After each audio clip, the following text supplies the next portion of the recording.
run against Trump. Of course they're going to. That's what they want to say. I mean, it's going to be very. Ask Jeb Bush if he enjoys running against Trump. Seriously, ask him. In all fairness, ask Lindsey Graham. Did he enjoy running against Trump? Ask Perry, Governor Perry. Nice guys, all nice guys. Ask Bobby Jindal. He's back in Louisiana, which is a great state, by the way. And they don't like him very much anymore over there. Ask all of these guys that have gone out. Do they enjoy running against Trump? They don't enjoy it. They don't enjoy it. I enjoy it. They don't enjoy it. I mean, people have said that Jeb Bush, you know, he's low energy. People have said that if I didn't run, the thing would have been over already. He would have had it. Why? For what reason? I mean, I don't know why, but they say he would have had it. He's gonzo. He's down to 2%. And you saw, they gave him, during the debates, a couple of sound bites. He goes like this. You could see it right here. Memorize. Mr. Trump, Donald. And I said, Jeb, I've got 42, you've got 2. We started off, you were here, I was here.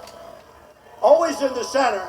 Now you're way down there, and the next time you won't even be on the stage. Look, I love running against Hillary.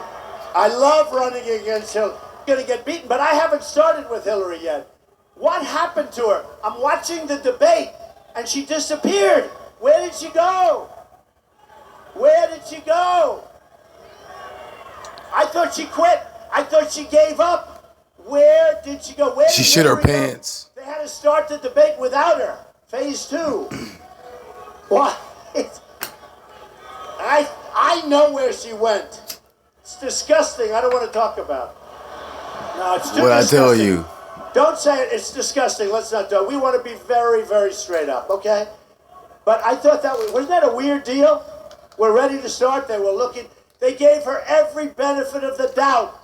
Because, you know, it's ABC, and she practically owns ABC. She really does. I mean, George Stephanopoulos interviewed me the other day. It was terrible. It was one of the great interviews. Did anybody see that interview? But, you know, he's a big Hillary fan. Tonight I was interviewed by another Hillary fan from ABC.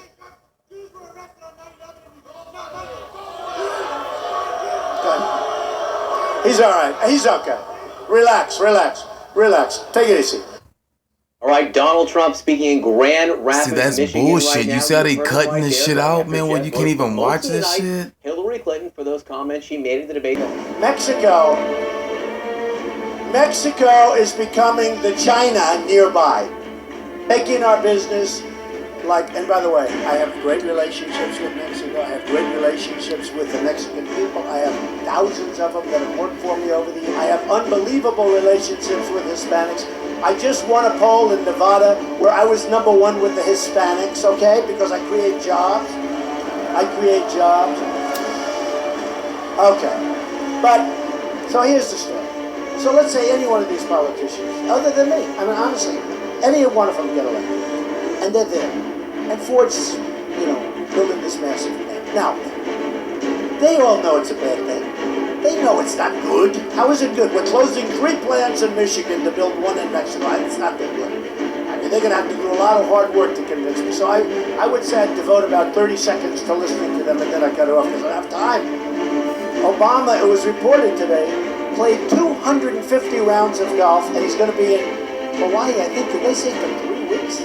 What's going to happen? It's just psychologically. Even if it's not a deal or anything, it's just the guy gives you $5 million and he's representing a company, or he's representing China, or he's you sort of feel obligated. I still really don't think it, but I'm a very loyal person. So I just do it easy when I don't take it. And it's very hard for me to say no, because all my life I take money, I love money, I take money. Now I'm telling these people, I don't want your money. I don't want your money, because I know what happened. So now they come to me, and I'll get a call from the head of Ford. Nice guy, by the way. I think, who the hell knows, right? But I think he's wrote me a beautiful letter. And he'll say to me, Mr. President, we're doing a wonderful thing. I said, why is it wonderful that you're building a plant in Mexico? Why can't you build that plant in the United States? Ideally in Michigan. Ideally I want it in Michigan. But why can't you, even if it's anywhere in the United States, right? But why can't you build that plant in Michigan?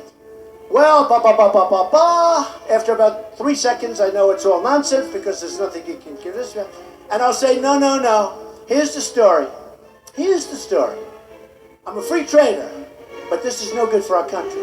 If you build that plant in Mexico, I'm going to charge you 35% on every car, truck, and part that you send into our country. Every single one.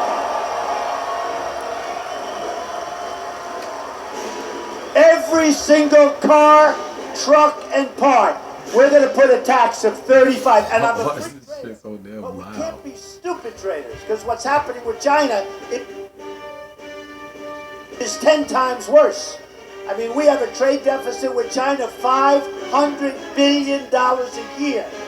And then I listened to Obama, our trading partner. They're no partner. They're ripping us. And I love China. They pay me a fortune. They buy my apartments. I have them as tenants in my building. I have the largest bank in the world in China. They pay me a lot of rent. How can I dislike China? But they're just too smart for our politicians. So here's what happens. So I'll say, I want 35% tax on every car and every truck and every part that comes into this country. And you're going to say, well, we won't do it. Now here's what's probably going to happen. And I have the smartest businessmen in the world, many of them endorsing me. Carl Icahn's endorsing me, a lot of the great ones. Because they know I'm like smart, this is what I do. So what happens, but this is too easy. I don't need any, but this is too easy. This takes minutes. So what happens is, he'll say probably, we can't do that. I said, don't worry about it. Tell me whenever you're ready. Within 24 hours, I'll get a call.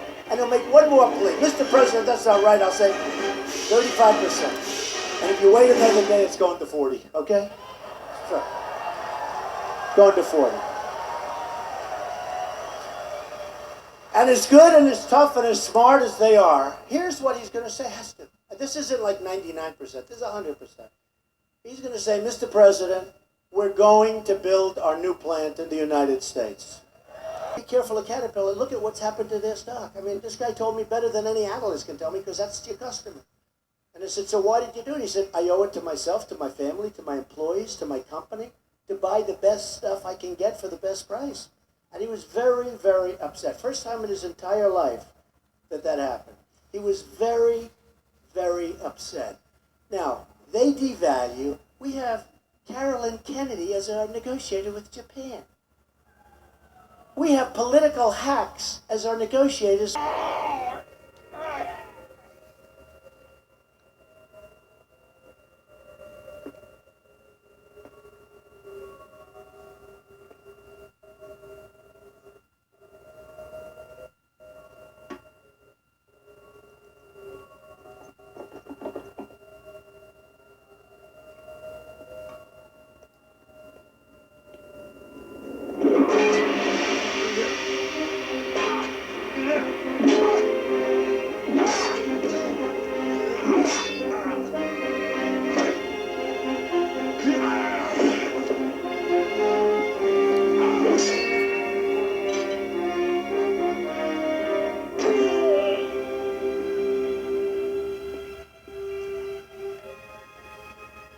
Do you want to live forever?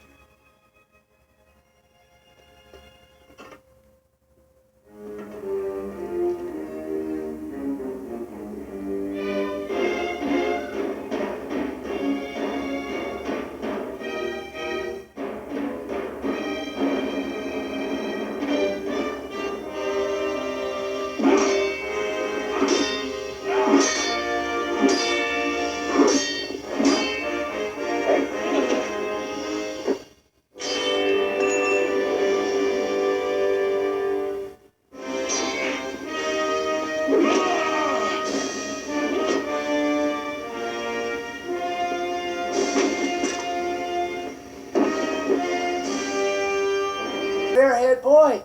I gave $350,000 to the Republican governors. I was on the other side writing checks. I was like Mr. Establishment. Can you believe it? Once I do this, I'm not establishment anymore, which I love. I love.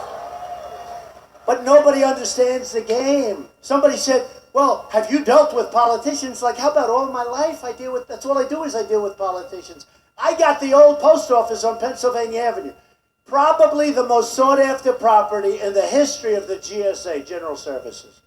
I got it under the Obama administration. Can you believe it? Everybody wanted it. I got it. that means you're really good. I mean, you really, and now it's under construction. We're building one of the great hotels of the world. It's under budget, ahead of schedule. It's about a year early. We're going to be opening in September of next year, of 16. Honor me by calling it the Trump Wall. So, The Great Wall of Trump. Put it like that. The Great Wall of it's not a Trump. big deal. Building a wall is not, that's not a big deal. When I build 95-story buildings, let me tell you, walls are easy. Walls are real easy. It's called precast planking. Now, in the past, they've wanted walls, but they weren't able. Oh, here we go.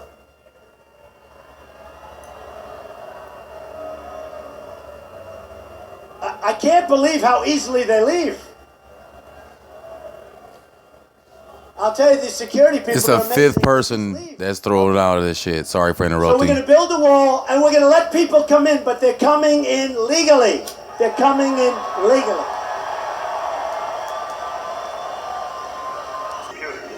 I want to ask you a bunch of questions. I want to have them answered immediately. You're a damaged goods lady. Fuck you. Let me tell you one other thing, because it just has to go with the deal making, and we need it. We need love, we need compassion, we need heart, we need great health care, we need a lot of things. But look at the Iran deal. And this just came to me, and I've never heard it from anywhere else. Iran made one of the greatest deals ever made in the history of deal making, beyond countries.